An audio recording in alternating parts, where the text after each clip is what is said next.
This is Cerebral Cinema. Movies of the mind. The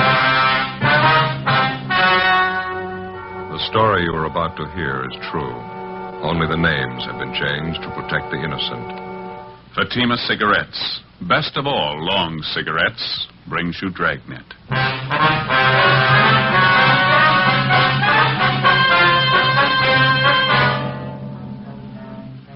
You're a detective sergeant. You're assigned to burglary detail.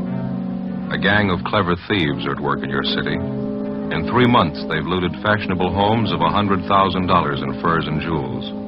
There's no clue to their identity. Your job? Get them. In Fatima, the difference is quality. Yes, in Fatima, the difference is quality. Quality of tobaccos.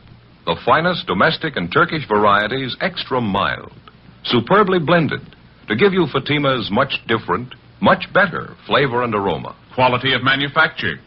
Smooth, round, perfect Fatima cigarettes. Rolled in the finest paper money can buy. Manufactured in the newest and most modern of all cigarette factories. Quality. Even to the appearance of the bright, clean, golden yellow Fatima package. So compare Fatima yourself today. You'll find Fatima gives you all the advantages of extra length, plus Fatima quality, which no other king-size cigarette has. Yes, light up a Fatima. Your first puff will tell you... Ah, that's different. Because in Fatima, the difference is quality.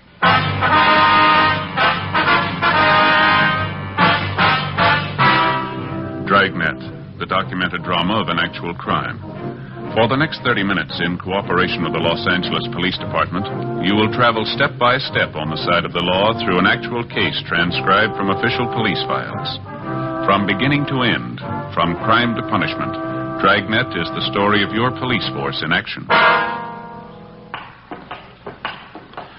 It was Wednesday, January 10th. It was cold in Los Angeles. We were working the day watch out of burglary detail. My partner's Ben Romero. The boss is Captain Wisdom. My name's Friday. It was 11:15 a.m. when we got back to the city hall. Captain Wisdom's office. Hi, Skipper. Hi. How'd you make out? Not too good. Same old story. Anybody in the house when the thieves broke in? Yeah, the children's nurse was there. She said the burglary took place about midnight. She was asleep in bed at the time. Uh-huh. The nurse said she woke up when she heard the thieves forcing their way in through a side door. She jumped out of bed, ran for the telephone in the hallway, and they grabbed her before she could reach it. Do her any harm? Well, a little, yeah. They tied her up, locked her in a closet. Same MO as the other job, Skipper. 3 men. Each of them wore gloves and a mask. They took all the furs and jewelry they could find, nothing else. Nurse give you the same general description on the 3 of them? Yeah, it's not going to help much. Said 2 of the men were tall, medium build, and one was short, heavy build. She was so rattled she couldn't even remember the clothes they had on. 12 jobs for the same gang in 3 months. We don't even have a good description of them. How slow can we move? Doing everything we can, Skipper. Excuse me. Burglary, Wisdom? Uh-huh. Not until 2 o'clock? No, that's all right. 2 o'clock sharp. Right. Bye.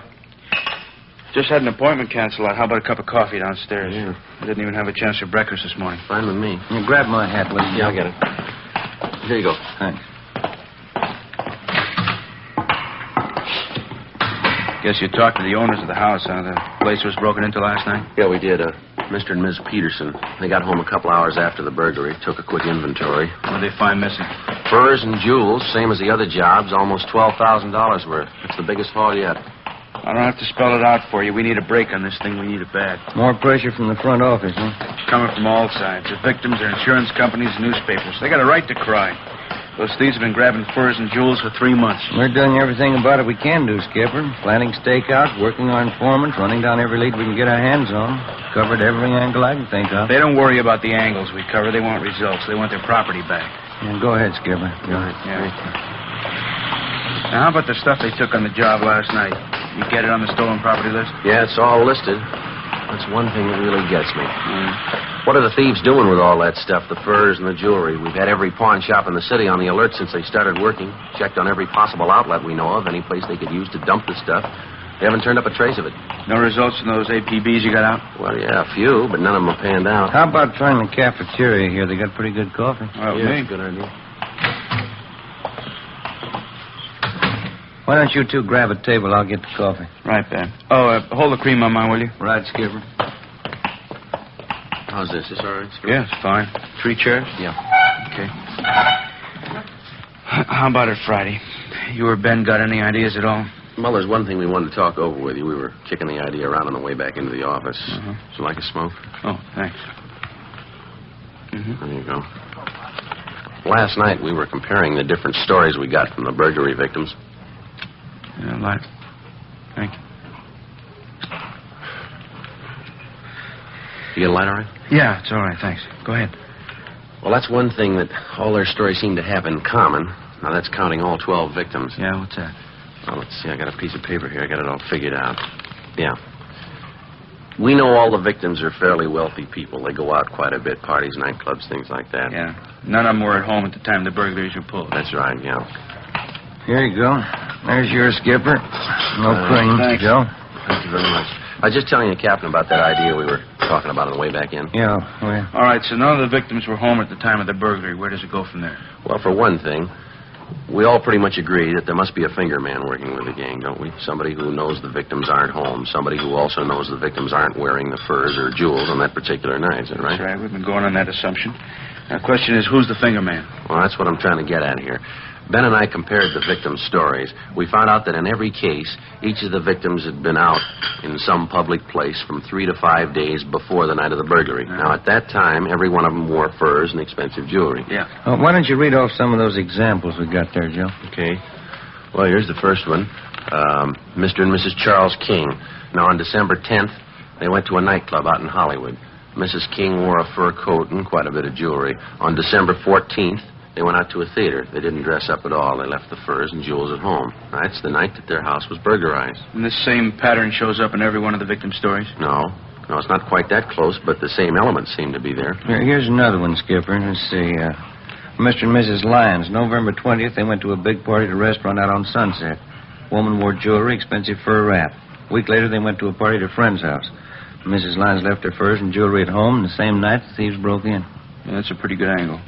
Now, how do you tie up all the loose ends? Well, I see that paper again, Ben. We've got it halfway figured right here.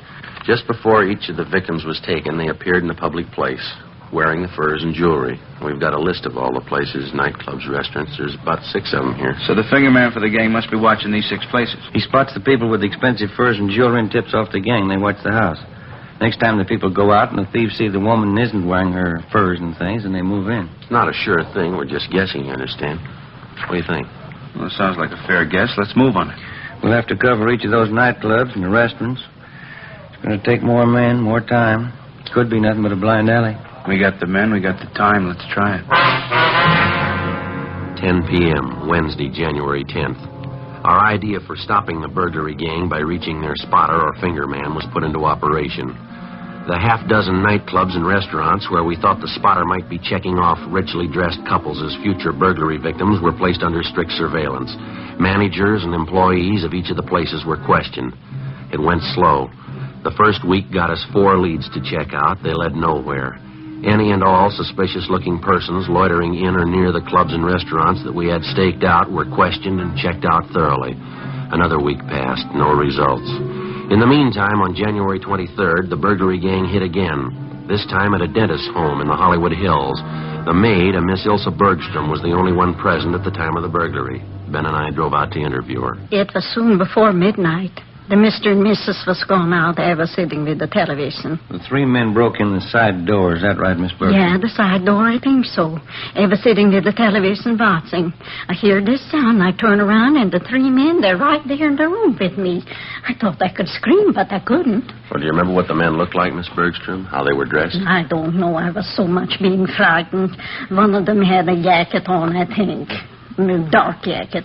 The others, I don't know. Anything else about them that you noticed? Yeah, they had masks all over their faces. I couldn't see. I jumped up. I tried to scream, but I was so much frightened. What'd they do then, Miss? Yeah, they put a cloth all around my mouth so I couldn't make noise. Then they tied my hands and my feet, and they put me in the closet out there, just about the hallway. I was kicking and hitting at them. Mm-hmm. Had you ever seen any of the men before, Miss Burke? No, never before. Do you think you'd know any of the men if you saw them again? I shouldn't be sure. One of them, maybe I might know him. Well, how do you mean? Did you get a look at his face? Yeah, only it was very quick. Then they was putting me in the closet. I was hitting and kicking at them. Mm-hmm. One of the men, I knocked his hat off. It fell on the floor. I pulled at the thing on his face, the mask. Almost it came off. Well, from what you could see, what did the man look like? Blonde hair, I can remember. It's not so much on top here. It's only on the side here. Mm-hmm. And there was right there by the forehead here, a scar going over that way. Yeah. Was he a big man, do you know? As big as the other two? No, he was a smaller man. He was bigger this way, fatter. Yeah. He was so mad when I knocked his hat off, I thought maybe he'd kill me. They only put me in the closet, and then they closed the door.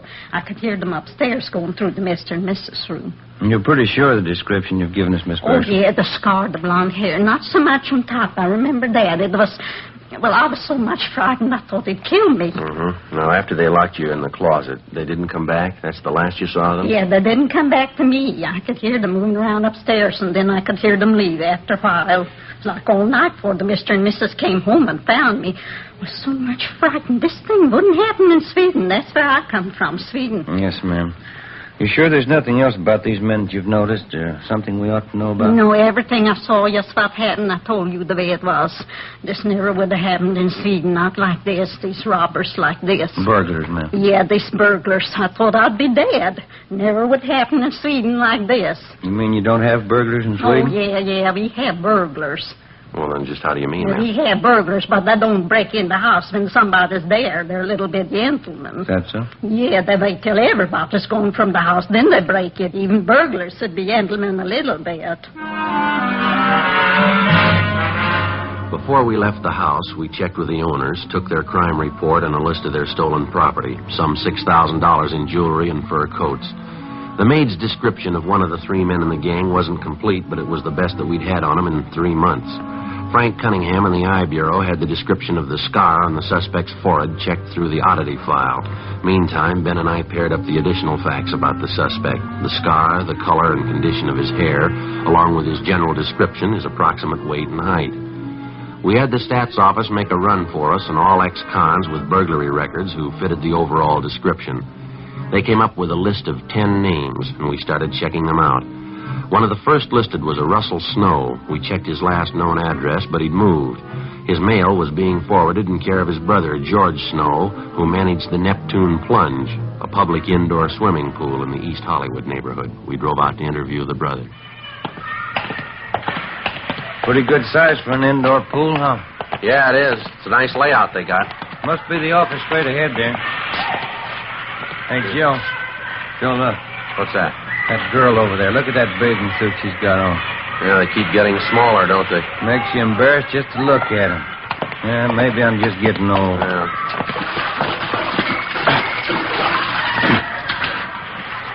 Yes, sir? We're looking for George Snow. Yeah, I'm him. Police officers, Mr. Snow, like to talk to you a few minutes if we could. Oh, yeah. Let me grab a towel over here. Get right off, Phil. Sure. Come on over. Pull up one of these deck chairs here. All right, Thank you very much. Well, what is it, officers? What can I do for you? You have a brother, isn't that right, sir? A Russell Snow? Yeah, that's right. Russ is my brother. Anything wrong? Well, we'd like to locate him if we could. Do you know where we can find him? No, don't think I can. Last I heard from Russ was about 6 months ago.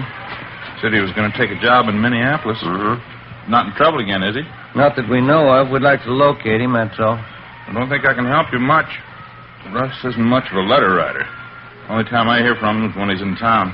We've checked at the last place your brother was staying. They told us he left word to forward all his mail here to you. Is that right? Yeah, that's right. Russ asked me to take care of it.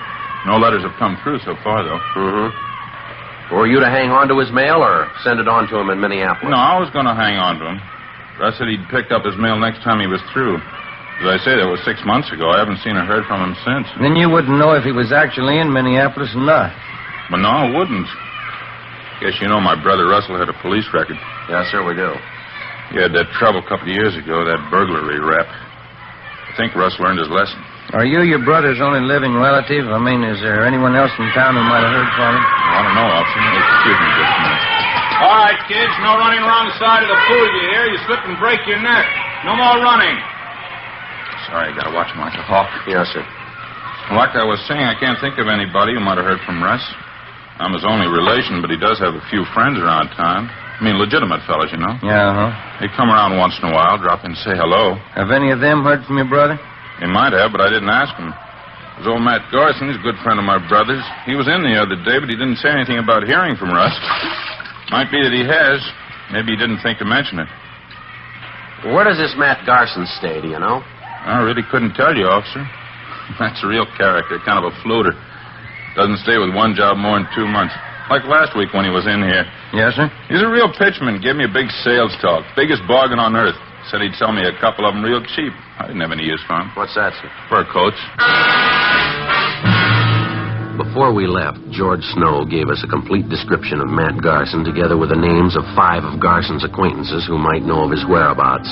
When Ben and I got back to the city hall, we checked Garson's name and description through R&I. He had a record of 2 fairly recent arrests, but no convictions. Both arrests were for suspicion of burglary. We checked on Garson's last known residence. He'd moved, no forwarding address. His last place of employment was listed as the Park Tivoli nightclub out on Wilshire Boulevard. The Park Tivoli was one of the 6 places that we'd staked out as a possible working ground for the burglary gang's finger man, a place where he could spot expensively dressed persons, check on their home addresses, and line them up as future burglary victims. Ben put in a call to the manager of the Park Tivoli to check on Garson's employment. What was that, sir? Last July. I see. Well, yes, sir, we'll probably be out tonight. Right, thank you. Bye. What'd you get? Garson worked out there all right, parking lot attendant. He quit last July. If he's the guy checking off the customers' furs and jewels, he's in a perfect spot. Yeah. Manager told me that Garson has a girlfriend. She still works at the club. Might be the answer, Joe. Well, how do you figure? She runs a hat check stand.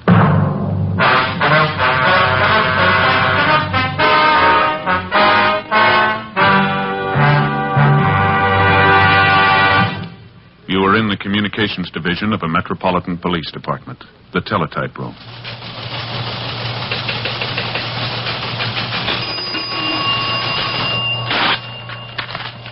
.43, LOS 52951, 12:03 p.m. APB, WMA 150, 5'6", dark hair, dark eyes, wearing gray suit, no hat. Suspect is wearing glasses. Heavy build, 22 years. Suspect is armed with blue steel revolver. Any information? Forward. You have just heard a teletype description of a suspect. This information will apply to many, but careful screening will eliminate all but one. You'll find the same is true when you examine king-size cigarettes. Yes, careful screening will eliminate all but Fatima. Compare Fatima. Fatimas are the same length as any other king-size cigarette, 85 millimeters. Fatima has the same circumference, 1 1/64 inches around. And Fatima filters the smoke exactly the same long distance as other king-size cigarettes. But in Fatima, the difference is quality. Fatima gives you extra mildness, a much different, much better flavor and aroma. You get all the advantages of extra length, plus Fatima quality, which no other king-size cigarette has. So compare Fatima yourself. Your first puff will tell you... Ah, that's different. Yes, in Fatima, the difference is quality. Buy Fatima. Best of all long cigarettes.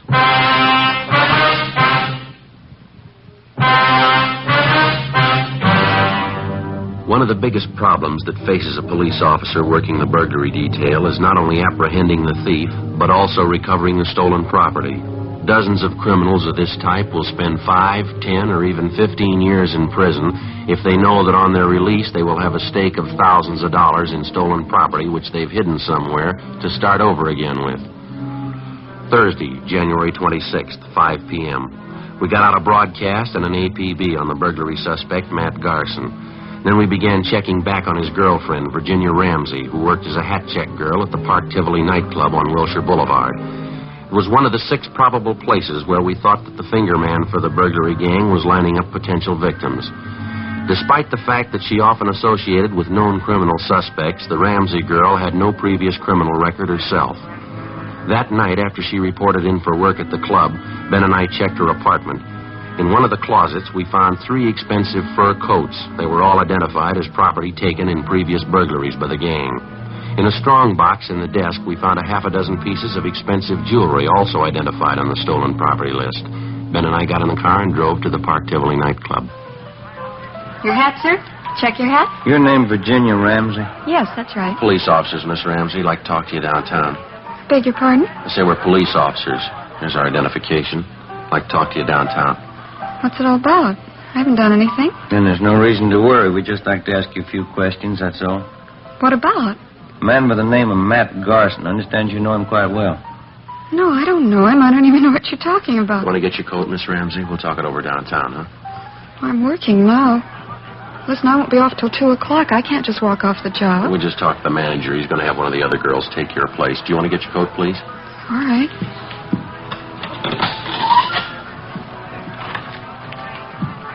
You sure you checked with the manager? I don't want to lose my job leaving like We this. talked to him. It's all right. This way, please, out the side door.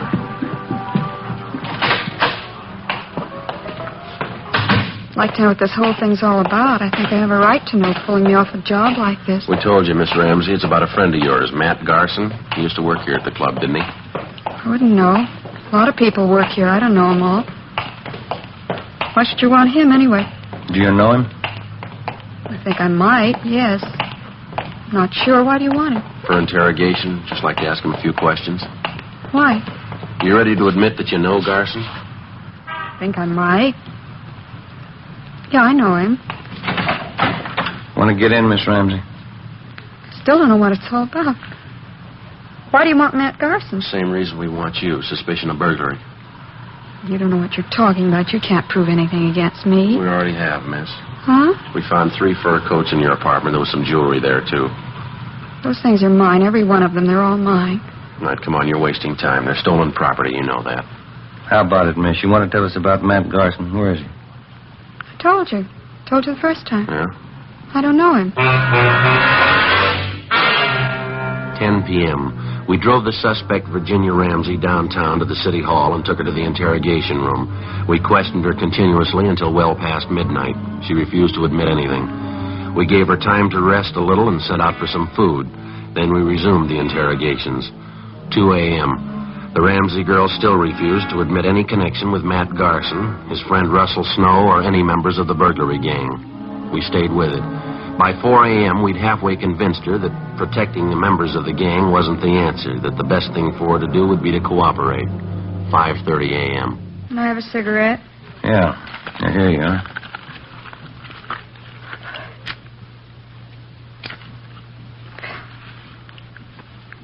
I'll tell you about it. I know Matt Garson. He's one of the gang. You know where he is? No. He got me into it. He made me do it. There wasn't anything else I could do. What did he make you do? Well, when I was checking coats and things at the club, I was supposed to watch for customers with money, expensive furs and jewels. I found out who they were, and then I'd tell Matt. He'd tell the others. Who are the others? One of them's Johnny Lang. There are a couple of others, but I don't know their names. Believe me, Sergeant, Matt made me do it. He got me into it before I knew what it was all about. When I found out, he threatened to frame me if I didn't go along with him. Do you know where any of these men live, where they hang out? No. None of them, not even Matt. Ever since he moved, he wouldn't give me his new address. Do you think Garson will try to contact you at your apartment in the next few days, maybe? No, I don't think so. Not until after the next job. They're waiting on it now. They've been watching the house. Which house is that? Place out in West Hollywood. Wealthy people. They were in the club about a week ago. And the gang's waiting for them to go out some night and leave their valuables at home, is that it? Yeah, that's right. Matt says it's an easy house to break into. He thinks it ought to be a cinch. Matt ought to know better. Huh? It's the easy ones you trip over. Before we booked her in on suspicion of burglary, Virginia Ramsey gave us the name and address of the people in West Hollywood who were supposedly the next victims on the burglary gang's list. Later in the morning, we drove out to see the people. A Mr. and Mrs. Thomas Thornton, told them the story and laid out our plans, which they agreed to. That night, the Thornsons left their home a few minutes before 9. They were simply dressed, no furs, no jewels. At 9:35, 3 men scaled a fence at the rear of the Thornsons' home and broke in through a side door. Right behind them was a detail of a half a dozen officers who moved in and made the arrest. The three suspects were taken downtown, where they were identified as Russell Snow, Matt Garson, and Howard Ferris. We searched their apartments, their cars, and garages. There was no trace of the stolen property. Each of the men were brought to the interrogation room separately for questioning. Matt Garson was the first. He denied any knowledge of where the loot was hidden. That's the truth. I don't know where the stuff is. I work for the outfit, that's all. You've been working for 3 months without a payoff. Is that what you're trying to tell us? Well, we haven't been turning over everything we got. We've been holding out half the stuff, selling it on the side. I just work for the outfit, that's all. That's not the way we get it, Garson. You're supposed to be the big man. You masterminded the deal. Me? Who told you that? Your girlfriend, Virginia Ramsey. We picked her up yesterday. She told us everything. What'd she tell you? You're the big man. It was your idea. You ran the works. What about it, Garson? Big joke, Sergeant, on both of us. What do you mean? You can ask the other boys. They'll tell you the same thing. We can prove it, too. There's only one boss in this operation. Yeah? Virginia Ramsey. For a 23-year-old girl, it seemed like a new record of some kind, if it was true. We checked the other suspects, Russell Snow and Howard Ferris. They told us substantially the same story. The Ramsey girl had formulated all the plans and directed the entire operation of the gang since its inception. They insisted that they had no idea where the stolen property was hidden, but they did know that the Ramsey girl had a safety deposit box in a downtown bank. We made a canvass of banks in the downtown area, and a day later we located the safety deposit box listed in Miss Ramsey's name. We obtained a court order, and the box was open. In it, we found practically all of the stolen jewelry, almost $50,000 worth. Ben and I went back to the main jail, where we had Virginia Ramsey signed out for interrogation. We brought her to the interrogation room, where we confronted her with the evidence. I didn't think you'd find out. I didn't think you'd ever find out. How about the furs, Miss Ramsey? I got the key. You can have it. I rented a private garage. I got them stored in there. All of them? Just about, yeah. You picked up the others in my apartment. How'd you manage to run this whole operation? Those men you had working for you, you cut them in for practically nothing. They were experts, the best in the business. That's why I hired them. They were the best. It's too bad. Should have worked out. Too bad it didn't go. You had a pretty fair run. Wasn't half bad for me, was it? I'm only 23. First time I ever tried anything like it. What gave you the idea? I don't know. I wanted things. Pretty smart setup, though, don't you think, Sergeant? How's that? Wouldn't you say I played the whole thing pretty smart? Oh, I don't know. You figure it. What? You're in jail, aren't you?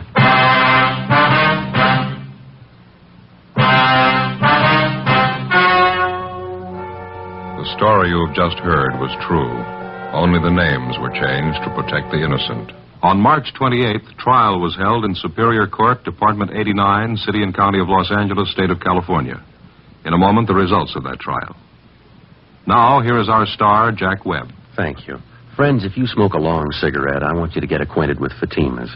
This weekend, for instance, when you're relaxing and taking it easy, you'll really appreciate Fatima's better flavor and aroma. And I know you'll like Fatima's extra mildness. Make a note tomorrow. Buy Fatima's in the familiar yellow carton.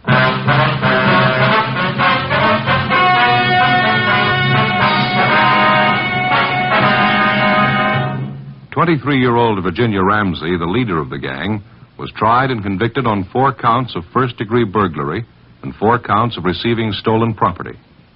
The 3 male members of the gang were convicted of first-degree burglary, also 4 counts. They are now serving their terms in the state penitentiary. First-degree burglary is punishable by imprisonment for not less than 5 years. Receiving stolen property is punishable by imprisonment for not less than 6 months, nor more than 5 years. Ladies and gentlemen, vacation time is here again, and a great many of you will be taking trips in your automobile.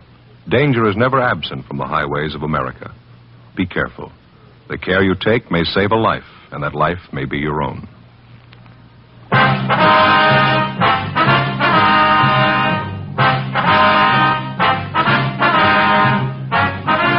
You have just heard Dragnet, a series of authentic cases from official files.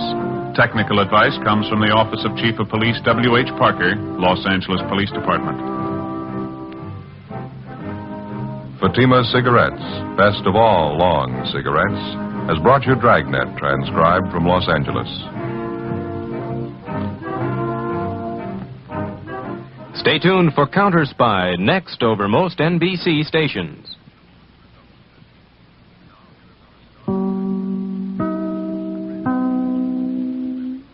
Cerebral Cinema hopes you have enjoyed this movie of the mind.